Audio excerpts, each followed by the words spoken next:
Yo, yo, yo, what up, everybody? Happy Saturday. It is a blissful Saturday. This is the In Off the Bench College Baseball Tonight show. I'm DB, joined by my co-host, Jim Cross. And Jim, we've got to start with pitching because that's my thing, bro. And we got the pitching performance of the day. And shockingly, it's from your guys, Anthony Ianson, 15 Ks, 6-2 win. I can't get enough of it, man. As a matter of fact, I got a little clip for you. Let's check it out. This might be his last one here. The 2-2. Strike three on the outside corner. 15 strikeouts for the Tiger right-hander. Daniel, let me ask you, man. I talked to you off air. Had a rough start to start the game. He did last week as well. What is it about Anthony that, maybe has that rough start, but then he gets stronger as the game goes on?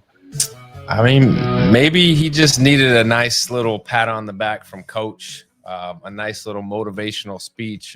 But what it could be is just he's trying to work on some things. He's wanting to stick maybe fastballs early in the count. Other teams jumping on that, so he's got to make the adjustment. Time through the lineup, you kind of see the trend, and from there he kind of gets it rolling after that 2 spot that he puts up.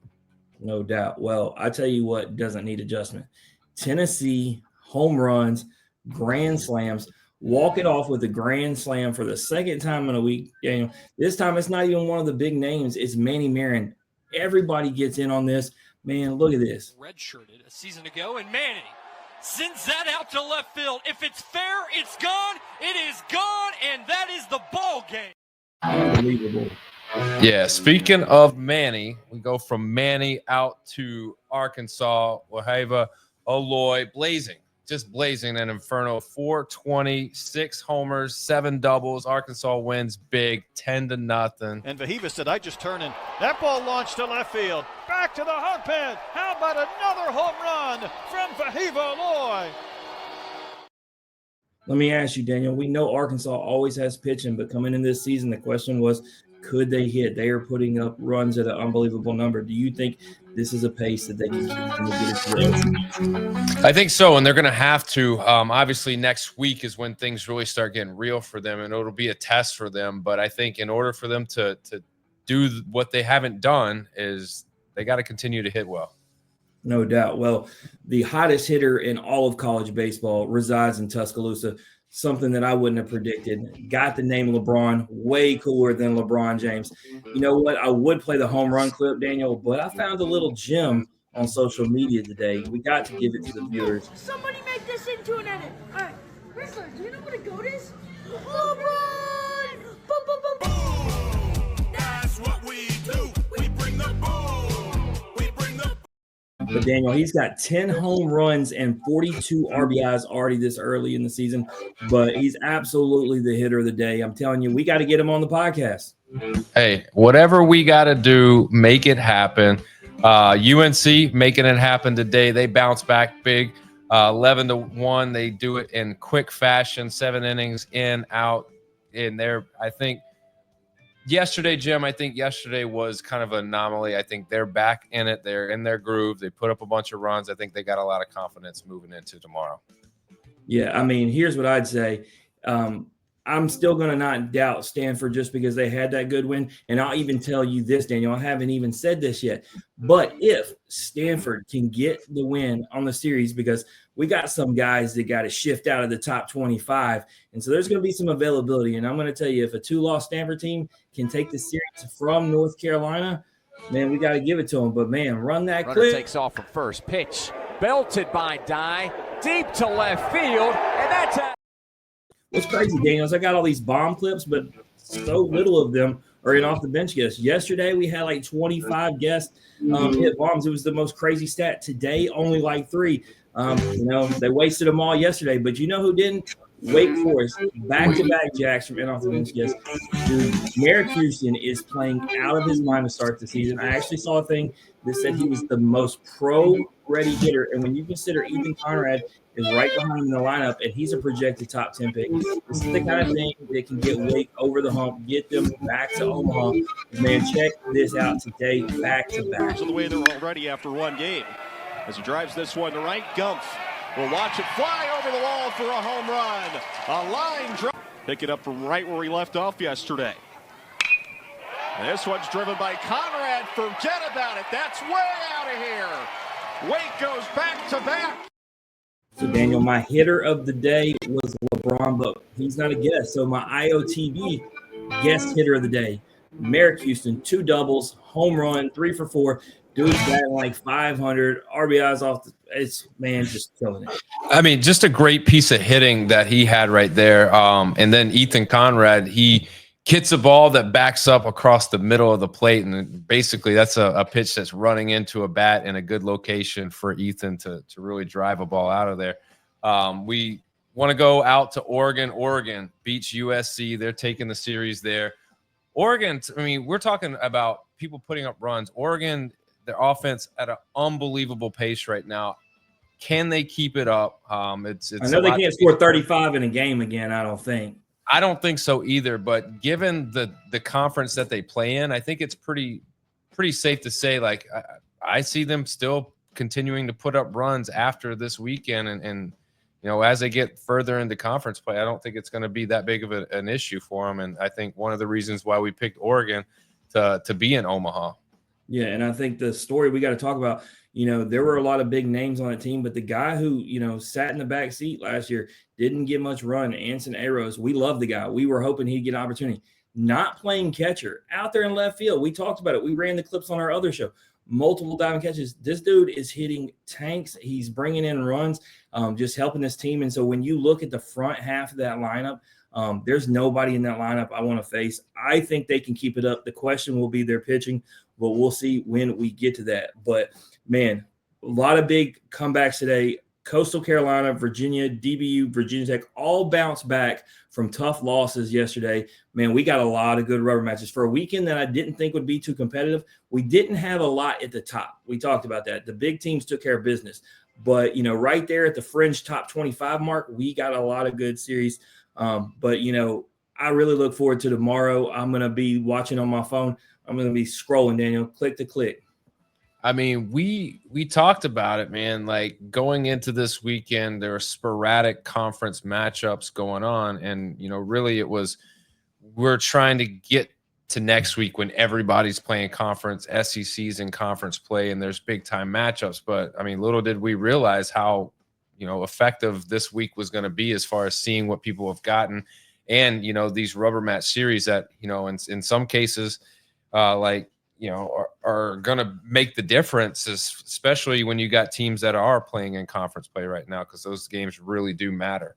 But, you know, when we talk about things that really do matter, Troy is one of those teams that, you know, coming into the season, they're projected to be there, probably be in a regional. But here's the thing, they can't lose games that they're supposed to win. And today they got upset by a South Carolina Upstate, which is not a team that you look to have a loss on the schedule, especially on a Saturday when you probably got one of your better arms going. So Troy's going to have to show me something. I don't know how you feeling about Troy after today. I mean, I already took a lot of heat for being like the only rankings that didn't have them in the top 25, but I just hadn't seen enough, and this did not help the case at all, Daniel. They're going to need to see me more. Beating Mississippi State on a midweek is just not it. We know that Mississippi State's pretty good, but not enough to be the resume builder alone. You get a loss like this, it reminds me of Memphis basketball, Daniel. Losing to teams you got no business is going to absolutely kill them.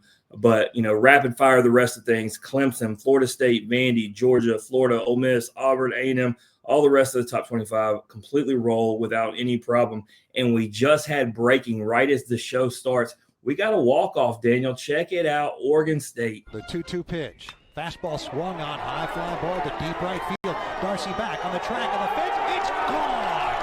And the Beavers win it on Easton. Daniel, do you think that was probably a pitching duel or the most boring game ever? Because you notice that was a 0-0 deadlock.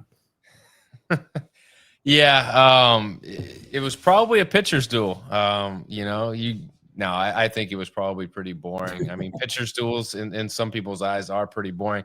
The big thing is like the fan reaction when a bomb is hit. They went crazy because they. I mean, if you're going to get a pitcher's duel, a walk-off bomb is the way. And the last time I saw that, Omaha, we had the Rhett Lauder, Paul Skeens pitcher's duel, and it did, in fact, end with a walk-off bomb by LSU. So that's the way to do it.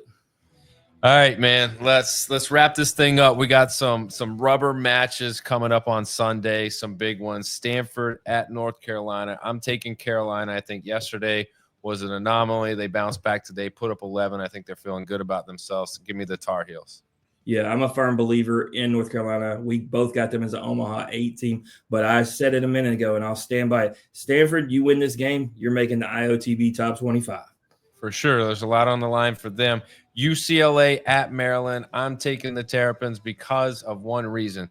It's time change. UCLA is coming all the way from the West Coast to the East Coast. They're going to lose an hour here. It's going to be bad news for UCLA, so give me Maryland. I mean, I had my own justifications for picking Maryland, but after what you just said, I got to. I mean, time change, it's a mother. Yeah, for sure. Coastal and East Carolina. This is probably one of the big ones that I'm going to be keeping my eyes glued to. A lot of runs are being put up against a whole lot of not runs, in these games. So it's like a 7-0 game, a 9-1 game. But I think Coastal Carolina coming into the series is the better team, and I'm going to stick with them to take over the series on Sunday. Yeah, and I think it'll be the best environment of all college baseball tomorrow. Man, the ECU fans are awesome. That is a big matchup. So I expect it to be close, like you said, unlike the other two. Just to be indifferent, I think Coastal's the better team, but we can't just pick the same the whole way. So go ahead and give me ECU to win a close one. Absolutely. Hey, that's what it's about. Boston College at Virginia. I think Boston College is a very scrappy team. I think Virginia is running into a mirror image of themselves in a Boston College team that makes it very, very muddy, and it just turns into a rock fight. The problem with Virginia is they've got too many errors. They've had like 7 errors over the past 2 games, and that's just not conducive to winning. I think that trend continues. I don't think the defense gets any better. I'm going to take the Eagles. Give me Boston College to take the series. Yeah, it's pretty interesting. We talked about a team that was preseason ranked number 2 by D1 Baseball, and we had Henry Ford on here. There's a lot to love about Virginia, but right now there's a lot to not love. I like your upset pick, but I'm still going to go Virginia simply, if not for anything, being at home. Let me ask you this. If Virginia ends up winning this series, how much does the series as a whole affect how they move up or down in the rankings next week? I think when you look at the lack of things that happened in the top 25 this week, I think for most people's rankings, everybody's going to stay put for the most part. So I think Virginia will hold pat, and we'll see how it goes next week. But I guarantee you there's a lot of people timid because they already had a couple losses, and then you put that one on there. But they definitely need to get this series because you look at their schedule upcoming. We know how stacked the ACC is, and this is one of the lighter opponents, so they need this one. Yeah, for sure. Georgia Tech at Virginia Tech. And I told you about Georgia Tech going into this series. I said, I think they're one of the teams to watch for. They're one of those bubble teams in the ACC that could make some noise if the conditions are right. And the conditions have been right. And I honestly think they're going to take down Virginia Tech and win the series tomorrow. I do too. I'm high on Virginia Tech, but I'm going to give you a reason. Trayson Hughes is going to be out again. He might be out a couple weeks. As a matter of fact, I'm probably not going to Blacksburg. I'm rescheduling to go see my boy at a later date. I'm actually going to go to Tennessee at Alabama, I believe now, because I have not watched a series at Thomas Sowell. But with that being said, he's my dude. He's my reason to root for Virginia Tech. They're a good story. They got a lot of good pieces, but Georgia Tech, Drew Burris has not had a big weekend, and I expect maybe tomorrow is when he does it because this is a guy who's projected in the top 5 in 2026, and so I expect him to maybe have that big moment that puts them over the top tomorrow. Yep. Let's close this thing out, man. All right, tomorrow, big prediction. IOTB guest.